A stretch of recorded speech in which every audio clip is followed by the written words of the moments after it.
Don't we all have a great time? And the food is so wonderful. Thank you, Brian. I've forgotten that we have a panel to do.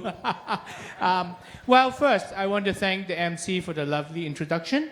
And we warmly welcome the audience here and online to join this panel. This panel, Transformational Leadership in Organizations. I am an academic and I'm used to be boring. So I'm going to give you a boring academic introduction, going back into academic history.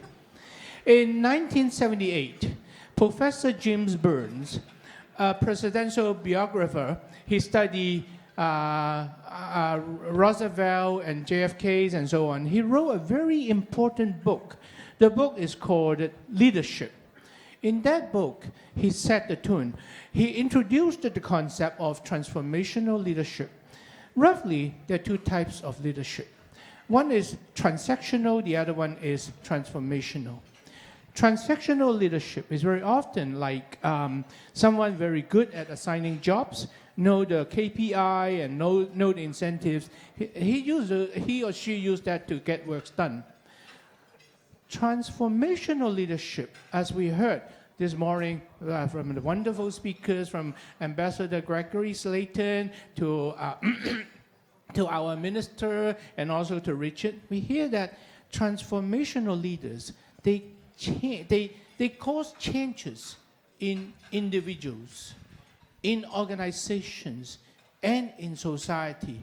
They articulate an energizing vision and inspire followers to change their own expectations, their perceptions, and motivate them to work towards common good. Later on, 7 years later, Professor Bernard Bass, in his book, 1958 book, Leadership and Performance, he articulated 4 psychological mechanisms that underline transformational leadership. They include providing inspiring visions and motivation, providing intellectual stimulation that challenge the status quo and encourage risk-taking and creativity, and also give individualized sympathies, individualized empathy, support, and fair recognition of contribution. But very importantly, the transformational leader also are influential leaders because of their righteousness and their belief. In summary, the academic literature says that transformational leaders are right-doers and people-oriented individuals, inspiring followers to break the status quo and achieve extraordinary outcomes for honorable purposes. Academics have the habit to criticize everything, and so there's a lot of discussions about, we have to improve the methodologies and so on and so forth. But in reality, this concept, transformational leadership, is practical and very powerful, especially in today's very turbulent world. We heard a lot this morning. And I feel very honored to have this opportunity to carry a conversation with our very esteemed panelists from the energy sector, from the banking sector, and also from the church social service sector. It's really a wonderful thing. I think that they have a lot of great experience, insights, and wisdoms to share with us all. So, especially in today's very volatile world, we do need the insight. So we sincerely hope that our conversation here will echo for those very experienced among us with your wisdom and your experience. And also we hope that our conversation can really stimulate the younger ones among us to rise to the occasion and become transformational leaders for the better of our family, our organization, our society. We discussed among ourselves, we had a pre-discussion, and we want to talk about 4 different topics. One topic is, what really is a transformational leader in a real context? The second question is, how transformational leadership impact an organization in the very turbulent world today? And third is a question, a very serious question. What makes a transformational leader? Is it the circumstances or the personality? And finally, we see that leaders rise and fall. There will be a fading of transformational leaders. Why? What drives them? So these are the 4 things we hope to be able to carry out. Now let me start with Glenn. Would you mind to help me? Glenn is the CEO of Sea Oil Philippines Incorporated. Please help me to change my very dry opening remarks, put it into action. Give us real-life example of a transformational leader. And also, I mean, the literature is so much from the West. Give us some example here, please. Glenn, I look to you. Thank you, Prof. Bernie. Make it lively. I'll try my best. Maybe if you were to ask me an example from the East, the one that comes to my mind immediately is someone from the Philippines. His name is Henry C. Jr., and he runs a conglomerate called SM. And their company actually changed the way mass housing is done in the Philippines. So they started relatively late, but are now the largest and continue to grow in terms of real estate development. If I were to give an example from the West, the one that comes to my mind is Chick-fil-A founder Truett Cathy. And for those of you who don't know Chick-fil-A, they're closed on Sundays. And I think that when we talk about transformational leadership, in my mind, they're game changers because they don't just play the game, they change the way the game is played. And especially for Chick-fil-A that sells sandwiches, I'm assuming that Sunday would be one of the most profitable days of the week for them. So definitely not something that you would expect from a traditional transactional corporate player. And what's interesting to note is that when asked, he said that why are they closed on Sunday?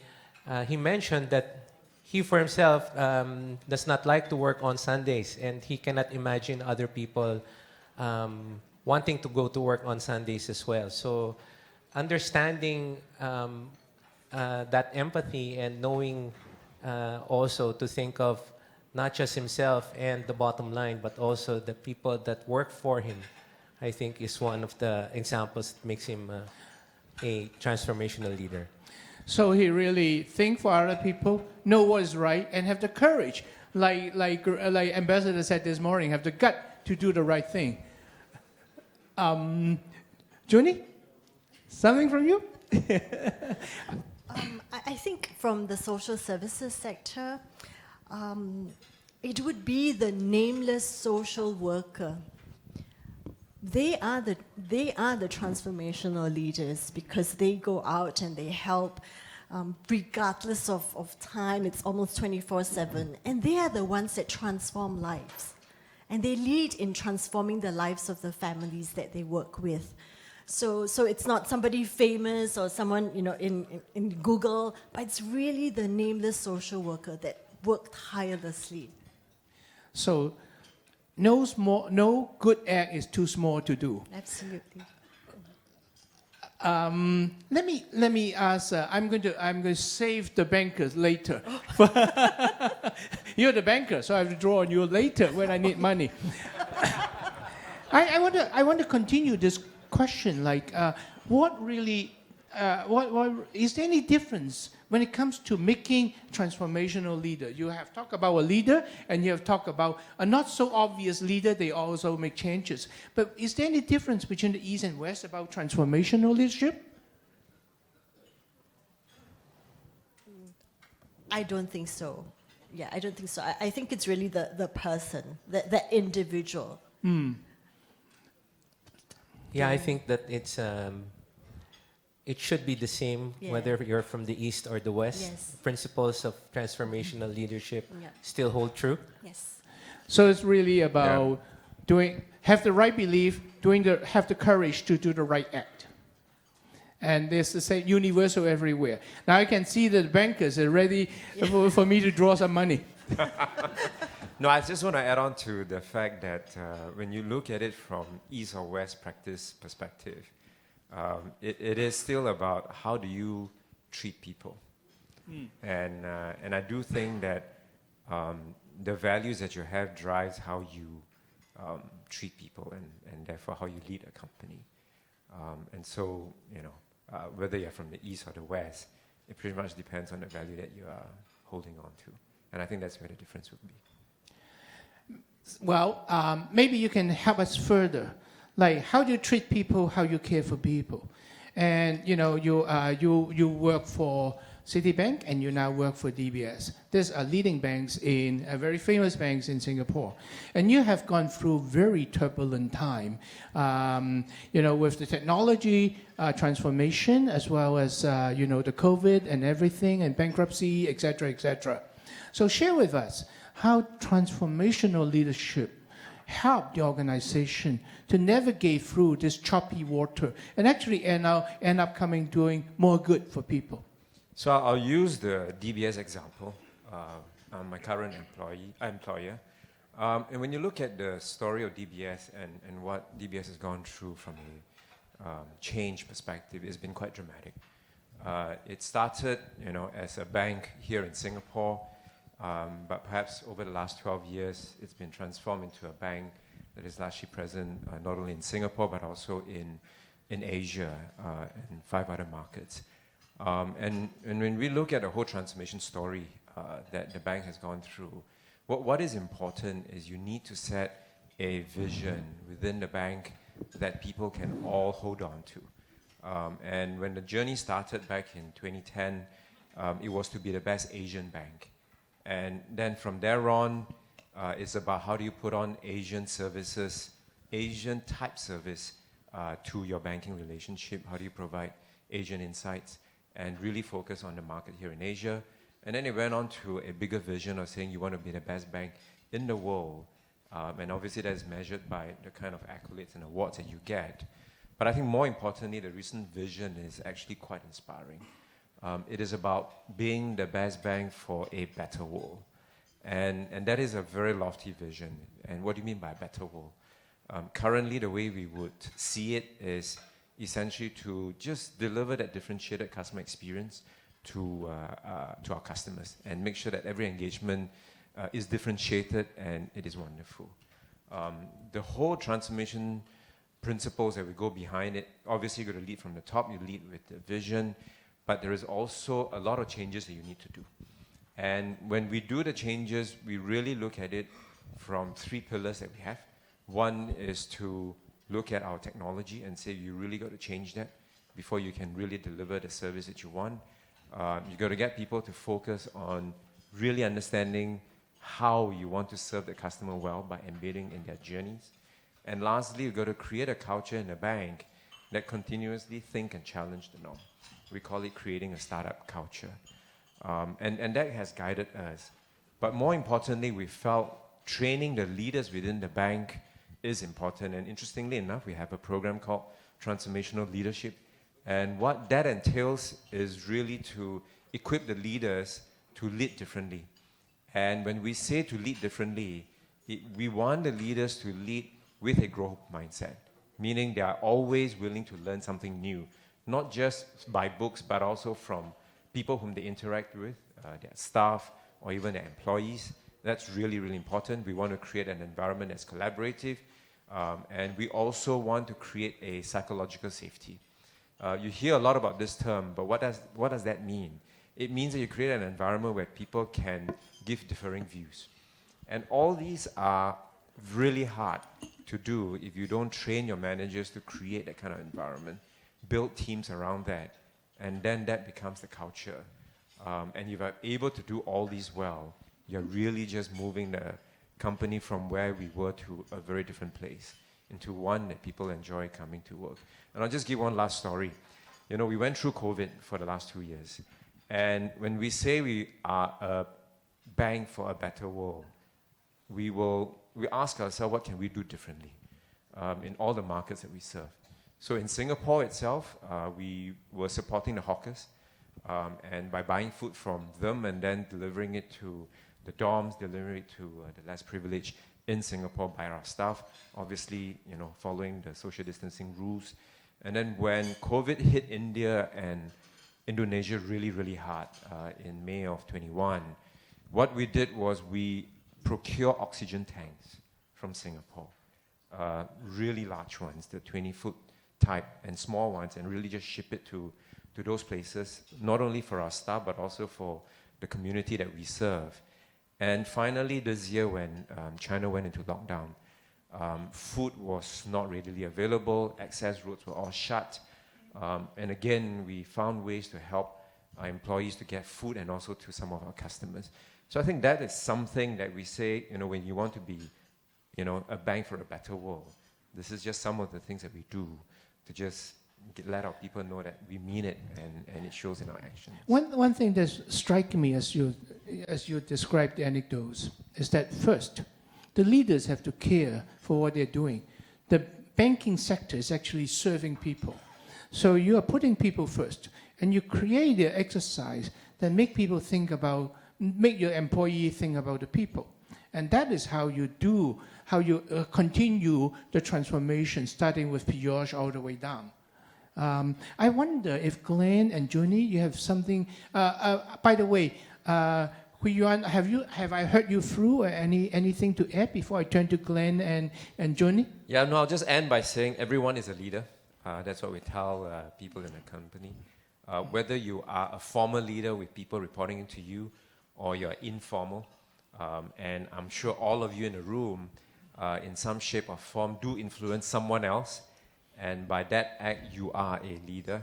And so therefore, whatever that you do in interacting with others has an impact on people. Yeah. So I'm turning to my other panelist. You're smiling, and so you must something that, please share with us your experience, your insight, and your thinking about this point that we're making. No, I just wanted to say that Kui Juan wasn't just doing his PR, because our nursing home at Bethany, MWS Bethany, actually received hawker food from DBS Bank. So it wasn't... That was not planned. That was not planned. Thank you. I didn't know he was going to share this, but yes, empirical evidence has shown, Prof, academia, that yes, so DBS did do what they say that they would do. Walk the walk and talk the talk. Walk the talk. Walk the talk. Right. Glenn, I mean, like you are in the energy sector, and I mean, I am not sure whether our home will be. Well, Singapore doesn't have to worry about that, but in Europe they will have to worry about warm or not warm. There are a lot of things, and you're serving people too. So, does the DBS experience resonate with you? And share with us your. Yes, very much. I think that even in energy, we're in a very volatile time. And it was a little over 24 months ago when the price of oil was negative. So it can be definitely very unsettling when you don't know where the price of oil is going to be. And I've since given up trying to predict the price of oil. And this is something that we shared with our team during this time of COVID and in the last several months with the conflict in Ukraine and Russia, is that if we can't give certainty of the outcome, then we should make sure that we provide clarity in the purpose. So that's something that we've been very consistent as a leadership team to constantly articulate, especially on the ground, given that for all we know, it could be negative one day and $150 the next.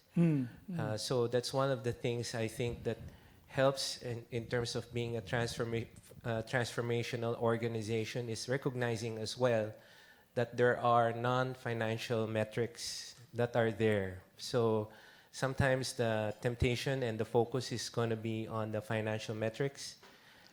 But those are outcomes and less towards driving the purpose of the organization. I am an academic. Academics are good at finding problems. I see one small problem and a bigger problem. The smaller problem is I look at the clock. We have only 1 minute and 30 seconds left. Is that correct? So please correct that problem for me first. Okay. Now, just tell us how much time we have left. We must have more than 1 minute and 25 seconds. The second problem I want to identify is like this. You all are talking about you seeing the right vision.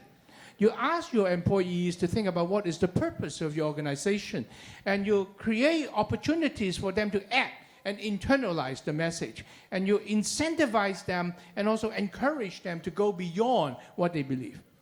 But, problems arise. I'm a dominant archbishop in your shop. I resist. And, you must have come across those kind of things. There would be people who may, if you're the banker, we think about the bottom line. Okay, I can pass out food, but you better give me the money, not from my P&L, et cetera, et cetera. And you talk about energy and so on. You fail to predict. Look, the homes are very cold, but are you still supplying gasoline, electricity below market price? So there would be resistance. Share with us how transformational leaderships identify resistance and overcome resistance. Don't give me this silence, please. Ladies first. Glenn, that was a good move. Ambassador, you better come and help us. Do you want ladies first or ladies last? Oh no, I'm just a flower vase here. Wow. So transformational leadership, or if you want to transform somebody or an organization, it does take time. Yes. And yes, there would be resistance. And really it's the ability to build the trust and win over your staff to see your point of view and see that in the longer term, things will be better. You connect with the minister now. Trust. and really, it's a three-legged stool. It's your authentic self, right? It's you being empathetic, so empathy, and sound judgment and logic. So it's this three, and with trust in the middle, and that's how you slowly move things. And really, it's step by step. It's one of my life takeaway lessons, because I was hiking an impossible hike, and it was really step by step. Takes time, step by step. And by the way, all that you talk about is people. You are talking about how to deal with the person. Yes. You see, we communicate without calling his name. He knows that I'm looking at him. I was just thinking, creating the right environment for that is very important. In the context of COL, we are very intentional in creating a culture of care and letting people know that we're not just responsible for them financially, but holistically. I think this goes back as well to the last 24 months where quiet quitting, I had to look that up on TikTok earlier, or the great resignations. Those terms that come up are really related to well-being of people. And understanding that the well-being of people is ultimately an important factor also in terms of transformational leadership. I'll add by saying resistance to change is given. That's something that you have to expect, and that's what you experience. And what is important is, as a leader, you've got to be authentic. Are you true to who you are in terms of how you represent yourself? For me, I'm a Christian, and I tell the world that I am. And so therefore, the behavior that I have has to follow what I believe in. And interestingly enough, last night when I was sharing with my wife on what I'm going to do today, and she said, just remember, you're a child of God. So make sure that what you do reflects that, and what you see reflects that. So that's something that I carry by all the time. But practical sense, within the bank, what we do is we have a lot of nudges. We call it behavioral enabler and nudges, beans, where we would put small little things where you change, where you not recommend, but you get people to do little things to show that it actually works, and hopefully they do more of after that, and just continue with that and shift the behavior. Like I say, I'm an academic. I like to say no. So I want to continue this conversation, but try to unpeel some of the stress. First, it takes time. But maybe the market would not allow you, maybe the organization would not allow you the time that you need. Number two, people-oriented and so on. And don't forget, our Lord Jesus, our 12 disciples, there's one that betrayed him. And let me give you this anecdote. For example, I'm running the business school. I was running the past tense, okay? And then there were some people who just continued to resist the change. And I say, okay, look, we are educational institutions, people-oriented. Let's try to educate those people. But in that process, those people, the bad apple, like one told his staff to lie to other people, to lie to our customers, and so on and so forth. And then expose. Some people talk to me and say, look, you say you change people, you educate it, but you have to make a decision because the bad apple can rotten the whole cart. So how do you do this? And people start to question me, am I pursuing my self-interest? I want to glorify myself as an educator and forget that, wow, there are other people that receive the negative spill over. So how do you deal with this? You're a transformational leader. You want to be people-oriented, you want to have empathy, but you see some bad apple, and that apple takes too long to change. What do you do? Nobody promised you an easy panel. I'll respond to that by saying, if you, again, going back to what we all need to do at the work, right? And each of us have a responsibility to carry out what we have to do. And if you see that the staff has not done right in terms of what he or she is supposed to do, then you've got to have a conversation and tell them and point out where they have gone wrong. But also at the same time, to give them a chance to change. But if they don't want to and they simply find that to be inconsistent with the values that you have in the bank and what you say everybody should do, then you should agree to part ways because it's just not compatible. But first and foremost, you need to tell the person, let the person have a chance to change and decide. Have a good reading of the situation, approach in a kind way, but when necessary, you have to make the hard decision. Is that what I hear? The decision is not to say, tell the person you have to go, but you got to work with the person and say if it is incongruent in terms of what you would like to do versus what the company is doing, then, what would be the best course of action for you as an individual. Wonderful. Thank you. Junie? I think it's being gentle and firm at the same time. It's being bilingual. It's a lamb and a lion. But really, it's not really about transformational. But as a leader, you don't. I think transactional leaders or transformational leaders, regardless, you have to be able to know when to be a bit transactional because you do have responsibilities, and the person has to act responsibly. Transformational is a bit longer term, where you can see a person change. The heart is changed, and that's really for the long term. Glenn? Yeah, I think we all have to be willing to have those tough conversations with people. And in our case, it's called the gentle and kind truth. So we can tell people the truth, but we don't necessarily have to be rude or disrespectful. And there is always a manner, a right manner of communicating. Yeah. I like the words lambs and lion, and also respectful no matter what. But I still, again, how do I know I'm right? All this, we are making a judgment call, and we think we're right. And we think that we are really very people-oriented. We love our fellow employees, our customers, and so on and so forth. But how do I know I'm right? How? So I think, for me, when you are addressing any situation, and if we truly believe, and for me as a Christian, I believe that by obeying God, I should be bearing the fruit of the Spirit.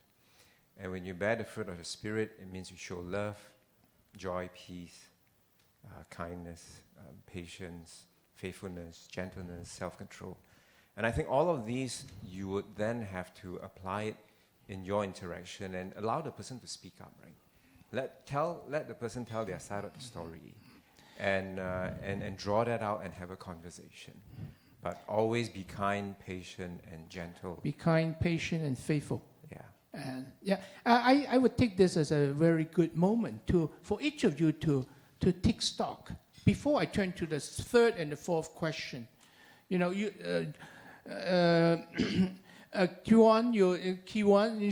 you just did a taking stock for us.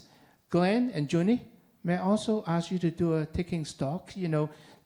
To be a transformational leader, you try.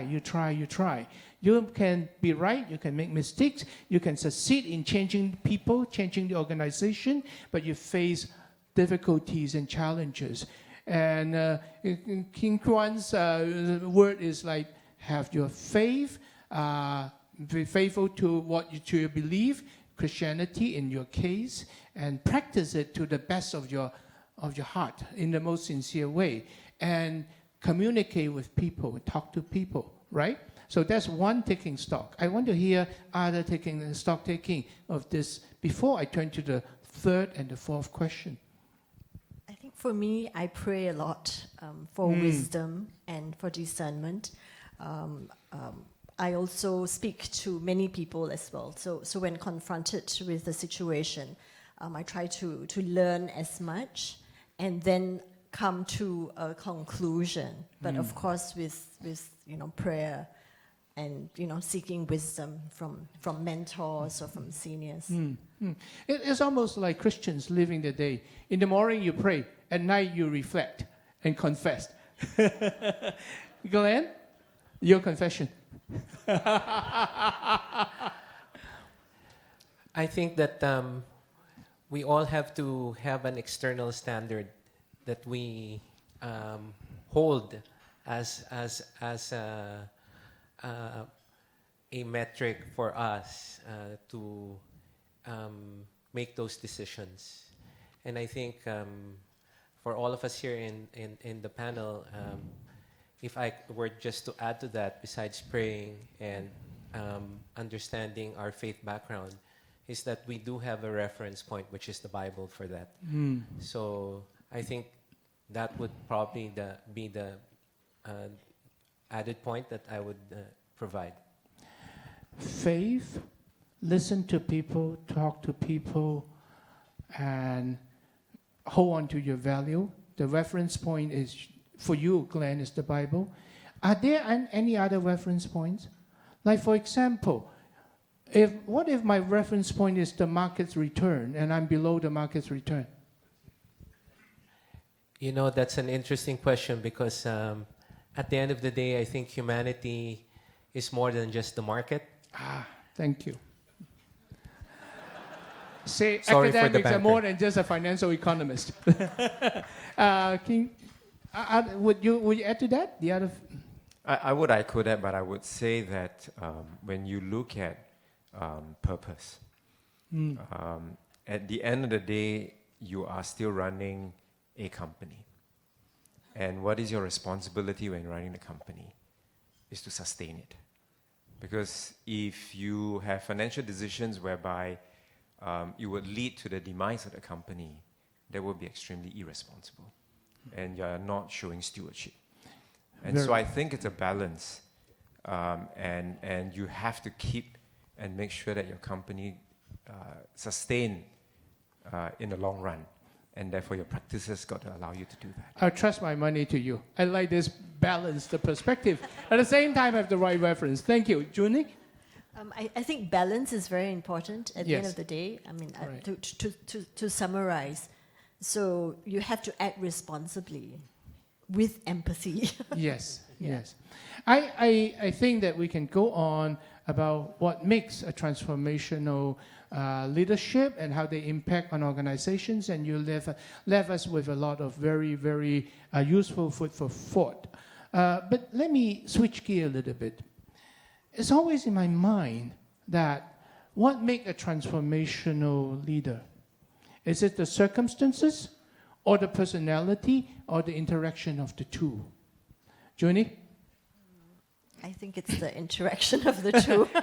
No simple answer. Elaborate.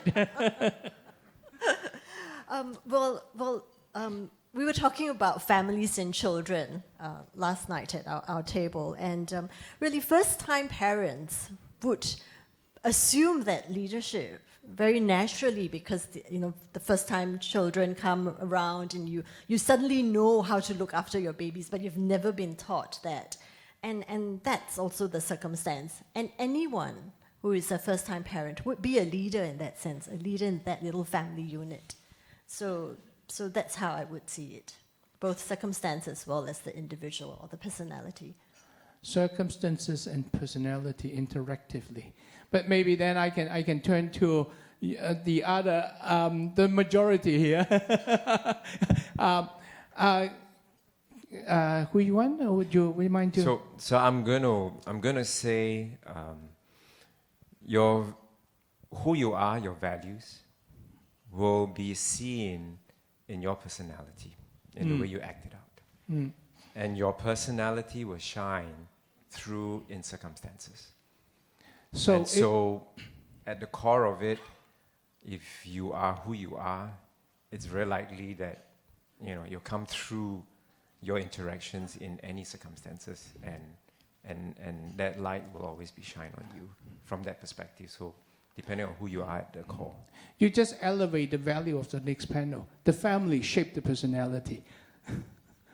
Glenn? I was just thinking about how to answer that question, and it's very similar. And it's really understanding your identity. And sometimes we don't have a clear understanding of who we are. We're so busy doing life, what we do, how we do it, and we don't really ask that question about who do I want to be. And I think that we would all benefit from spending more time, similar to what San Shuling was sharing earlier. I'm going to offer my own thought that is stimulated by the three of you. If you have adopted the right value, if you really care for people, when the circumstances arise and you know that there need to be some you have dissatisfaction, but you need to constructively change that situation. So it is the personality as a driver, the circumstances give you the opportunity to really make the positive change. And it's not for you, it's really for the betterment for all the people around you. So that would be my thinking about this question on circumstances or personality. And back to Johnny's point about the interactive nature of them. And each of the circumstances train you to be a better person. If you start off want to be a better person, if you start off really care for people and faithful to God and so on and so forth. Now I'm going to ask I think I have according to my watch, I have 10 more minutes left. According to this clock, I have 0 minute left. So I'm utterly confused. Can I take 5 more minutes? Because I know that there are timeline. What is it? Yeah? He says wrap no. it up. Yes, I'm going to wrap this up. No. No. Okay, I'm going to wrap this up. I cannot fix my problem. Sorry, I'm a poor teacher. Okay, so I have to wrap this up. I'm going to wrap this up in the following way. No matter how good you are, we know that we can fall. How angels become devils. I want each of you to share with us some observations that make really great leaders fall from heaven to hell. What do we have to watch out for? Glenn, you have offered me something very useful to think about. remember your email to me. So may I take you as a starting point? We have to wrap this up. 1 minute each. Watch out for what? I think we should continue to have a spirit of humility and understand that there's more for us to learn as well and to listen to both sides. Johnny? I would watch out, and this is personal sharing. I would watch out for vanity, for me, and really to be humble, because this is my season of humility and faith and obedience. So I always check myself. What am I doing this for? Thank you. And Pride goes before fall. sorry? Pride goes before fall. And so Wow. therefore we got to be watchful of pride. That And- reminds me of the Genesis. There are two trees. Take the tree of life, not the other tree. Yeah, my favorite verse for this is Philippians 2, 3 to 4. Yeah. Thank you very much. Thank you. I thank you for listening, and I hope that you like this conversation. And I'm sure that you have a lot to offer to us, and we would love to hear your thoughts. We're in that table, but let's go after panel 2. Thank you very much, Thank you very panelists. much. Thank you.